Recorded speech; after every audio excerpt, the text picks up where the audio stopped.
I debated whether I should even make this video. The internet can be a nasty place, and there's so much anger and vitriol surrounding this movie right now. However, I had so many thoughts about this film, they just kept coming, it wouldn't leave my mind. Movies don't get that reaction out of me very often anymore, where I'm thinking about it so much for like an entire week after I've seen it. So I figured I might as well do this video anyway.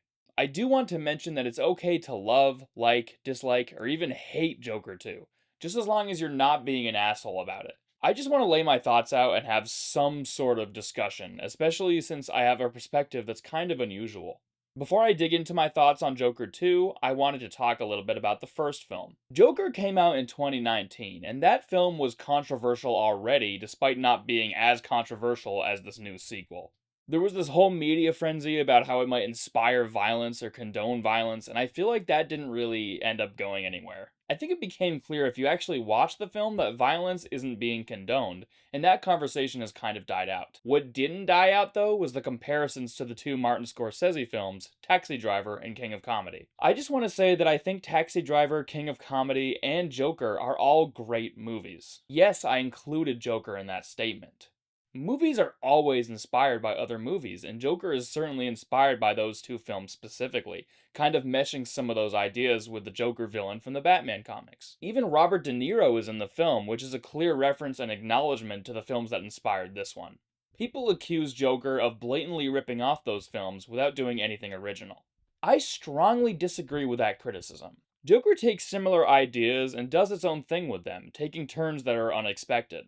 I think one of the big differences for me is that Arthur Fleck is a lot more sympathetic than the characters in Taxi Driver and King of Comedy. When he became violent, I didn't condone it or root for him, but I understood why he did it. His life and the environment around him pushed him to that point. It makes me ask the question, if Arthur Fleck was born into a better family and given a nice, normal life, would he be a better person? I think he probably would, but it's hard to say for certain. I spent a long time thinking about a lot of these questions. It strangely kind of reminds me of Anakin Skywalker in Star Wars. Someone who was given a really terrible life and a bunch of trauma kept piling up on him to the point where he snapped. That's a totally different thing. Star Wars is very different from Joker, but it's worth bringing up because I feel similarly about both characters. I sympathize with them, but I also know that what they're doing is wrong. I think that confuses people because some fans actually do idolize Joker and think that he did nothing wrong. That's very different from someone who sympathizes with the character, but also understood that we're not supposed to support his violent actions. I think some people had a hard time making the distinction between those two groups of audience members. But characters like this have always existed, characters that you kind of understand their motivation, but you don't agree with what they're doing. One thing worth noting is that Arthur only kills people that have wronged him in some way. We see him spare several people he could have killed because they were nice to him. So there is a sense that he kind of cares about people in his own weird way, but he's still got egotistical, crazy things going on in his head. That detail in general is a very clear departure from the Jokers we've seen in the past. Most of them are just psychopaths who kill for fun and anarchy, but Arthur is a lot more of a human being. Joker is a depressing film. It's designed to immerse you in Arthur's mind and his world, and it does that so well. I remember seeing the film in theaters the first time and being emotionally drained. I drove home from the theater with my dad and brother, and none of us said a word. I remember my dad and I specifically were really disturbed. That doesn't happen often for either of us. I've seen depressing or screwed up movies before, but something about Joker got to me. I think part of it is that there's not many good people in the movie. There's not much cheerfulness at all, or any hope.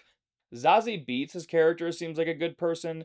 Gary Puddles is a nice guy, but that's kind of it in terms of characters that have names and speaking roles. So every side in the movie has all these awful people, regardless of status or class. At the same time, though, despite how cynical the movie is, it feels like something that could actually happen. I didn't grow up in a big city. I don't go to big cities that often, so, big cities like New York City kind of freak me out. I don't always do great with crowds.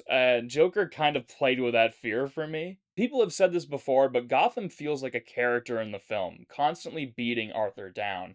And usually when I go to a city, I'm kind of thinking of Joker. I mean, obviously it's a very gross, disgusting city, but cities just remind me of Joker now. That's how, memorable Gotham City was in this movie.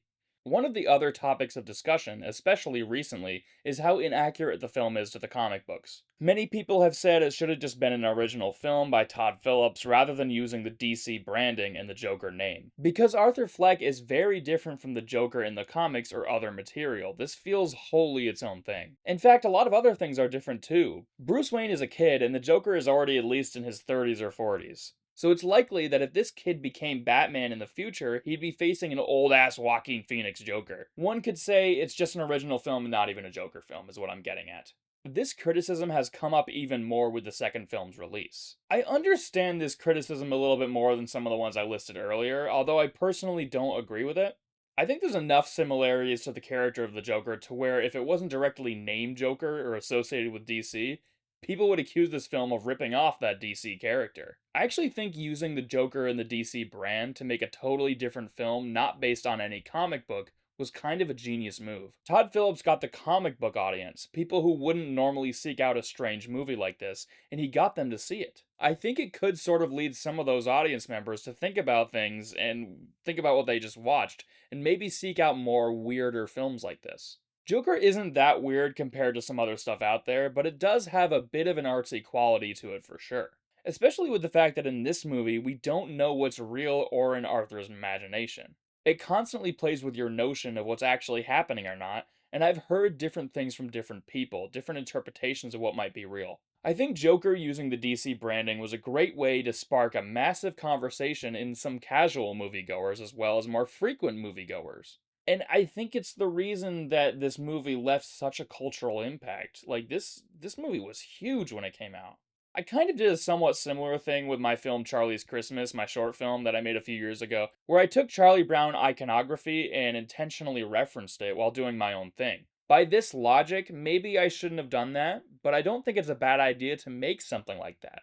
Or maybe, like some people are saying, it was just a ploy to make a lot of money and get filthy rich. But either way, Todd Phillips absolutely won here. The first Joker film made a ton of money and got nominated for a bunch of Oscars. Joaquin Phoenix deservedly won his Best Actor Oscar for his portrayal of Arthur Fleck. There was absolutely still divisiveness around the movie, but overall this was a massive win for Todd Phillips. There's more I could talk about. I'm a huge fan of the first Joker, and I think it's genuinely a masterpiece. However, you came to this video to listen to my thoughts on Joker 2, so I'm not going to keep talking about the first film forever. I just felt like I needed to give some context. It would be really weird if I didn't talk about the first film even a little bit.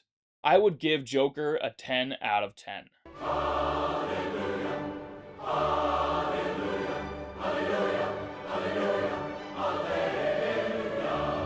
When I first heard rumors that Joker was getting a sequel, I rolled my eyes. A sequel didn't seem necessary at all, especially given the open to interpretation nature of the first film. However, a while back it was announced that this sequel would be a musical with Joker and Harley Quinn. I'm gonna be honest, that kinda sold me.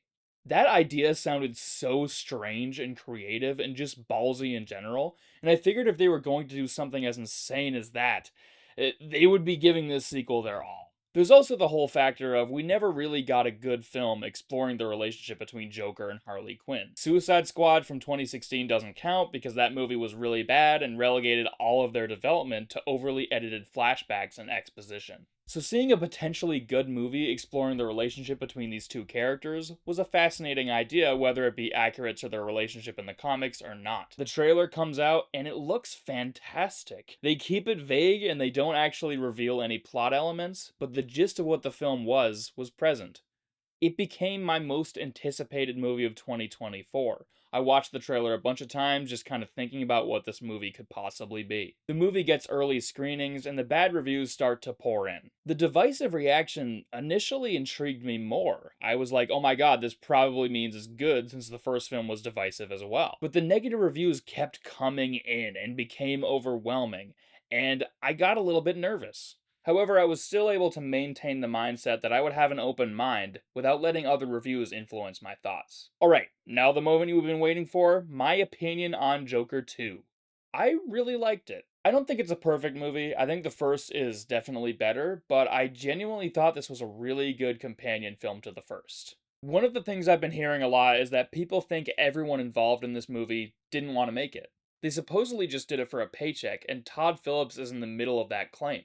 I don't get that sense at all watching the movie. I get the exact opposite vibe. I feel like if they did a sequel out of obligation, it wouldn't be as ambitious and weird as Joker 2 is. If they were trying to make a quick buck, they certainly wouldn't have made such an unusual choice like making it a musical, that's for sure. It's known that the first was meant to be a standalone project, and they thought of a sequel idea later. I don't want to keep bringing up comparisons to myself, but I had the same situation happen a few times, where I would make a first film and think that's it, but then the characters of the story would stick with me and I'd keep seeing potential for a continuation in another movie. It happens, and I get the sense that that's what happened here, but I could be wrong. Maybe they did just do this for money. But I feel like there's too much passion put behind this movie for it to be a cash grab. Let's talk about the thing that I keep bringing up, the musical aspect of the film. I really like musicals a lot. I think they get a bad rap. I feel like people say they hate musicals, meanwhile, Lion King or some other Disney movie like Frozen or Mulan or any of those is one of their favorite movies of all time. So I think some people are more open to musicals than they sometimes lead on or even would like to believe. It's a genre that's become difficult for people, especially men, to admit that they enjoy. And some people actually just don't like them. I like musicals because it's a great way of illustrating the emotions going on in a character's head. It's a very communicative and emotional genre, and there's been many times where a musical has really hit me in the feels. Some musicals have constant singing, and other musicals only have some songs blended in with normal filmmaking. Joker 2 is more of the latter. The musical numbers are there, but they certainly aren't the entire film. A very common complaint I kept reading was that the musical aspect of the film is there for no reason, and only exists to add filler. I disagree, again. Arthur in the first film clearly has music inside of him, and while it's never a musical, he still dances to songs that we, the audience, are hearing, but aren't actually there in the context of the film. When he's dancing on those famous stairs, you gotta remember there's no actual music around him. He's just imagining the music in his head. Todd Phillips mentioned how that fascinated him and felt like a jumping off point for a sequel. The musical transition didn't even feel that jarring to me, especially because it's absolutely something that would come out of Arthur's mind. He's also experiencing love for the first time in Harley Quinn. At the very least, he thinks he's experiencing true love. We find out later that it isn't the case because she doesn't really feel the same way about him, but this is the first time he's felt like someone truly cares about him. When you're a teenager feeling romantic love for the first time, you kind of feel like you're in a musical and you're all head over heels and butterflies.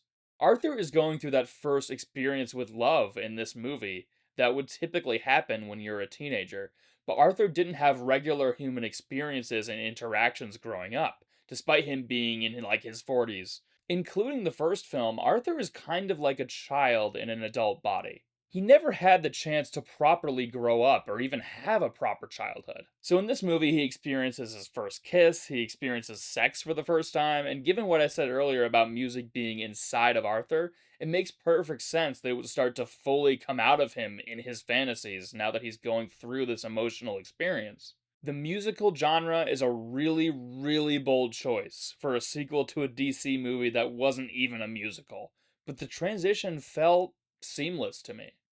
One of the complaints that I hear often is that Joaquin Phoenix is a bad singer, and I can kind of understand that. He stated in interviews that he was imperfect on purpose because Arthur isn't a performer. He said his intention was to make Arthur sound like a child who didn't really know how to truly sing, harkening back to what I said earlier about him being childlike. Some might say that Joaquin is making an excuse for being a bad singer, but have you seen the movie Walk the Line?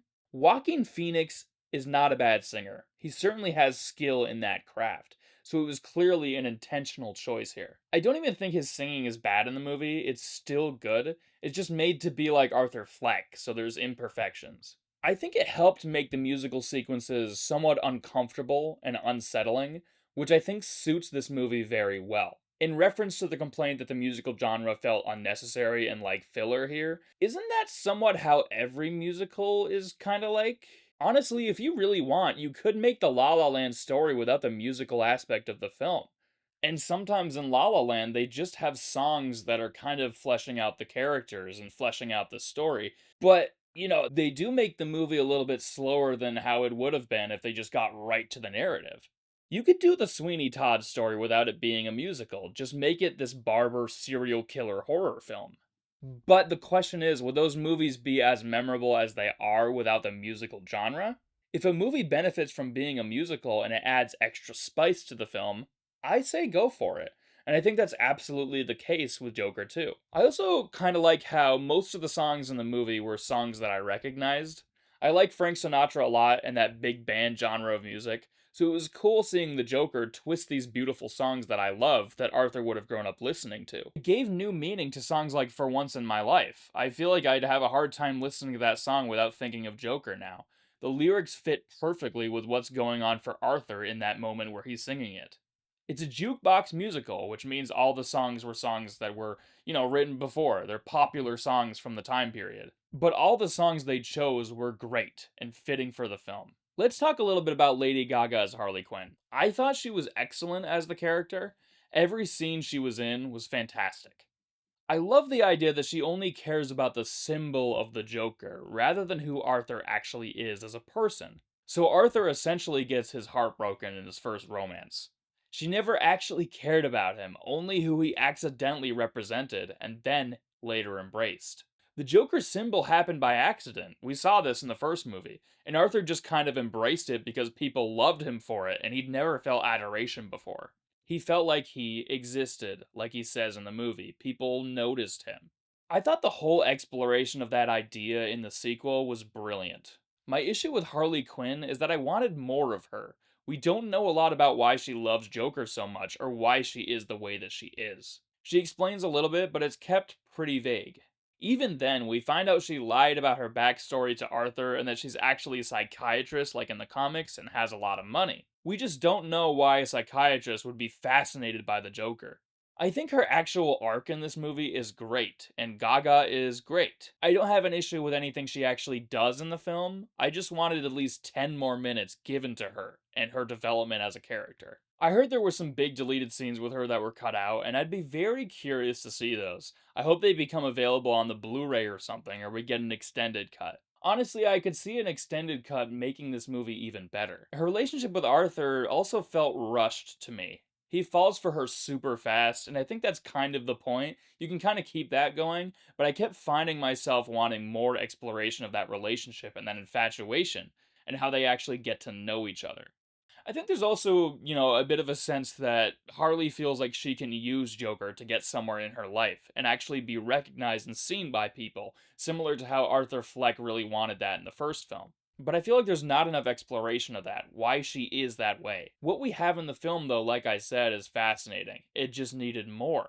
Like I mentioned earlier, there's a big exploration behind the symbol of the Joker. It's the big theme of the film. And it explores the contrast between him and Arthur Fleck as a person. Catherine Keener plays Arthur's lawyer, and she tries to insist to the court that they're both two separate personalities. And that's her way of trying to get Arthur into better mental health care, rather than him being stuck in a prison where Brendan Gleeson abuses him. We all know Joker is not a separate personality to Arthur Fleck. They're both the same guy.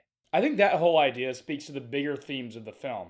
That all of, Joker's fans sees Arthur Fleck as the symbol that he accidentally created, but they don't care about who he really is as a person. The whole movie has Arthur struggling with that public perception of him. We see him question Harley Quinn, and he's worried she only cares about him because of his Joker persona. For a while, she convinces him to just embrace Joker and be that symbol. She's a terrible influence on him. Eventually, certain things happen, like Gary Puddles gives his testimony, someone who Arthur always liked, and yet he realizes Gary is suffering because of his actions. That scene was excellent, by the way. Even people who don't like the film are praising it. Arthur also gets, assaulted by Brendan Gleeson and other guards when he publicly insults them, and one of the prisoners gets killed because of his support of Arthur. Arthur realizes more and more the real harm he's caused to himself and people he cares about, and he publicly renounces the Joker persona and admits to everything wrong he's done, causing Harley Quinn to leave him. This was fascinating to me, and it's one of the elements of the film that's being hated on the most. I didn't really expect Arthur to have some sort of redemption arc, but he kind of does here. But in hindsight, a redemption does kind of make sense, because Arthur has a lot more of a heart than other Jokers in the past have. Harley Quinn abandons him in the end, and he gets killed by someone who is disappointed by him renouncing the Joker symbol. The guy who kills him is obviously intended to be the next Joker or something like that, possibly the one who eventually faces off against a grown-up Bruce Wayne as Batman. Although I'm not sure if Batman could even exist in this universe, since it's kind of hyper-realistic compared to other Batman universes out there. Arthur Fleck is a fascinating character in both films. He might be one of my favorite characters in movies in general. I didn't expect him to have the arc that he had in Joker Folie, but I welcome it because it's different, and it made me think about so many things. It made me think about people out there in the real world that are idolized similarly to Joker, and whose followers would probably turn on them if they admitted their mistakes and renounced the public perception of themselves. Arthur Fleck is someone who became the Joker by accident. He's not the clown prince of crime, he's not even a psychopath. He's a mentally ill loner who became violent after being put through so much pain in his life. He wanted revenge against a society that wronged him. He was never intended, even in the first film, to be the Joker from the comics. And I honestly thought that was always obvious. And I like that because it's something new and different. A lot of people have said Todd Phillips was intentionally trolling fans of the first film that idolized Joker. And I also initially thought that this was likely the case. He said recently in an interview that that's not what he was doing, but either way, it's a fascinating and haunting way to wrap up the very tragic character of Arthur Fleck. It is also interesting how the most vocal, angry fans on the internet who are bullying people who liked the movie are acting very similarly to the Joker supporters in the film, immediately turning on Joaquin Phoenix's portrayal of the Joker because they wanted to see him do more Clown Prince of Crime stuff and embrace his identity. I'm not lumping all people who wanted a movie like that into the category of, the bullies on the internet.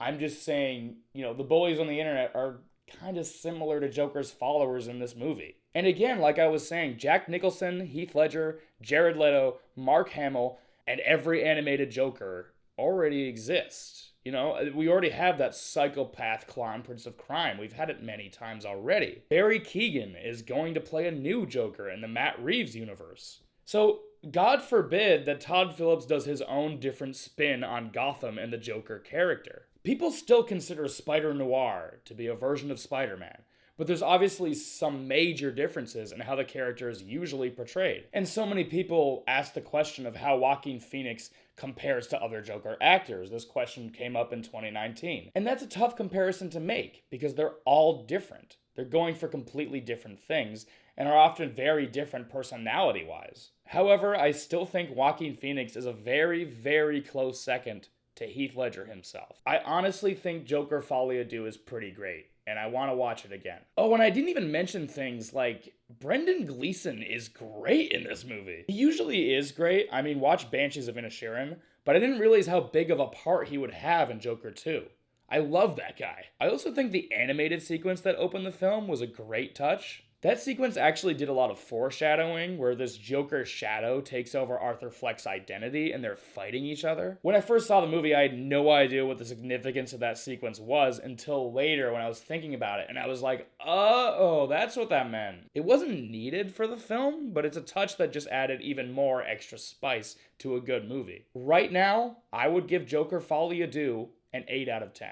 It's not perfect, but it's really good in my opinion. I could honestly see my rating go up in the future. I'm not sure yet. I need to rewatch it. And that is okay. It's also okay if you don't like it.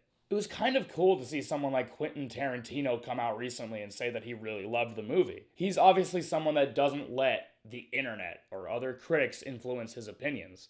He's just someone that watches a movie and, forms the opinion he wants to have. And there's plenty of people, like I said, that don't like the movie and are very reasonable about it and have really good points. I respect that a lot. Back in 2022, I did a Batman ranking video, so here's the ranking now with Joker 2 included. Again, this could change in the future, who knows. I've seen a bunch of different interpretations and theories of Joker Folie. People are getting really creative trying to explain the meaning of this film, and I love that. I love those discussions. It is a movie that is original and different, like I said, and even if you don't like the movie, you should be able to acknowledge that. Time will tell if this movie gets more respect over the years, once it has more time in the public eye. I honestly think that's a possibility, but it's hard to tell. I would take an imperfect, ambitious film like Joker Folie over a market of superhero movies that seem to be content with just doing more of the same.